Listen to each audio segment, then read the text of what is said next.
Assalamualaikum warahmatullahi wabarakatuh. Saya Oktadifa Violeta dengan NIM C1C020046. Di sini saya akan menjelaskan apa itu penyusunan hasil, penelitian, pembahasan, kesimpulan, dan saran. Sebelumnya saya akan men-share screen terlebih dahulu PPT saya. Penyusunan hasil penelitian, pembahasan, kesimpulan, dan saran. Yang pertama ada penyusunan hasil penelitian. Laporan penelitian adalah uraian tentang hal-hal yang berkaitan dengan proses kegiatan penelitian. Penulisan laporan merupakan rangkaian kegiatan penelitian yang sangat penting dan menentukan dalam suatu kegiatan penelitian, karena tujuan utama dari penelitian ilmiah adalah untuk menemukan kebenaran atau kebenaran relatif, menyusun teori, atau pengetahuan baru. Yang kedua ada pembahasan. Yang pertama yaitu pembahasan dalam penelitian kuantitatif. Setelah hasil penelitian, kita sajikan tugas seorang peneliti. Berikutnya adalah melakukan pembahasan. Esensi dari pembahasan adalah menjelaskan mengapa hasil penelitian yang dilakukan seperti itu.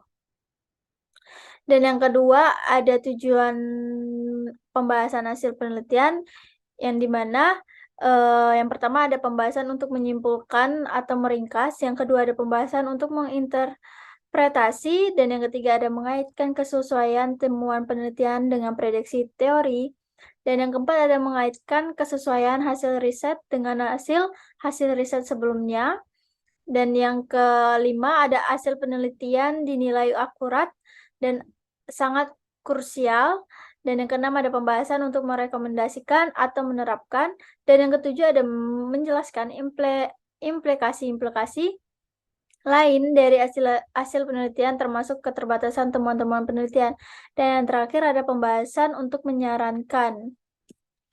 Yang ketiga ada kesimpulan dan saran.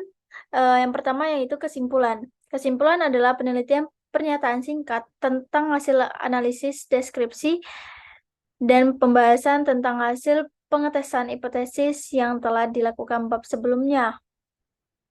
Kesimpulan berisi jawaban atau pertanyaan yang diajukan pada bagian rumusan masalah.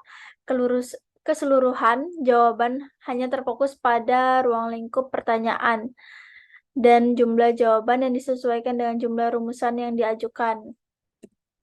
Dan yang kedua ada tujuan kesimpulan, di mana tujuan kesimpulan ini adalah untuk memberikan kesempatan dan informasi kepada para pembaca guna mengetahui secara tepat tentang apa hasil akhir yang diperoleh dari penelitian yang telah dilakukan. Dan yang ketiga ada fungsi kesimpulan, di mana fungsi kesimpulan ini untuk menjawab rumusan masalah atau berupa hasil pengajuan hipotesis yang didapat dalam bab pendahuluan.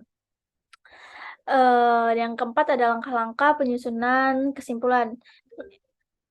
Yang pertama ada menguraikan garis besar permasalahan dan kemudian memberikan ringkasan tentang segala sesuatu yang telah diuraikan pada bab-bab sebelumnya.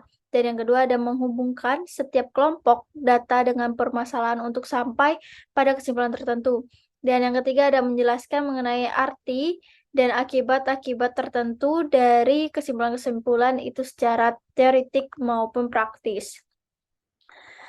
Dan yang kelima ada jenis-jenis kesimpulan, di mana kesimpulan penelitian dibedakan menjadi kedua kesimpulan non-statistik atau kualitatif dan kesimpulan penelitian statistik atau kuantitatif.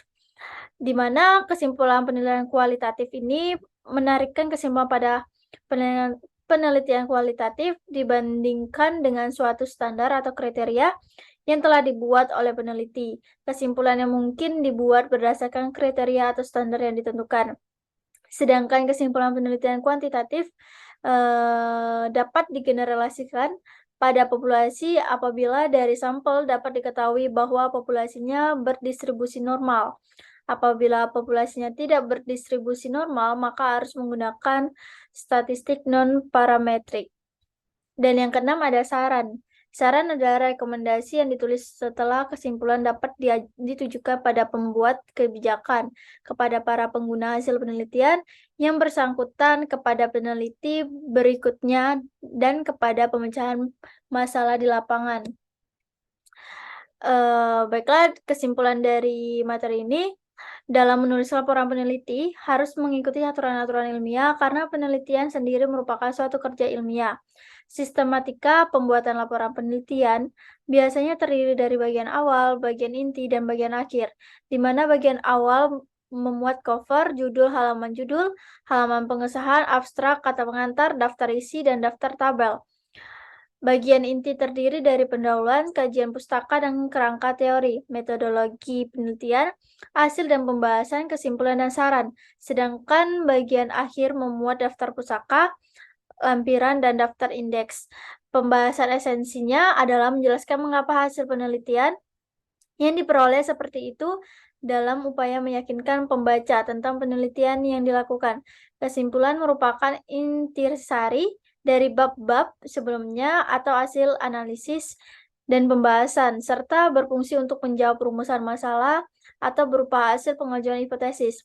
Penulisan saran yang diberikan kepada pembaca nantinya didasarkan atas hasil temuan dalam studi yang telah dilakukan dan bukan berupa pendapat atau tinjauan idealis pribadi peneliti. Baiklah, mungkin itu saja yang dapat saya sampaikan untuk materi ini. Lebih dan kurangnya saya mohon maaf. Saya akhiri. Wassalamualaikum warahmatullahi wabarakatuh.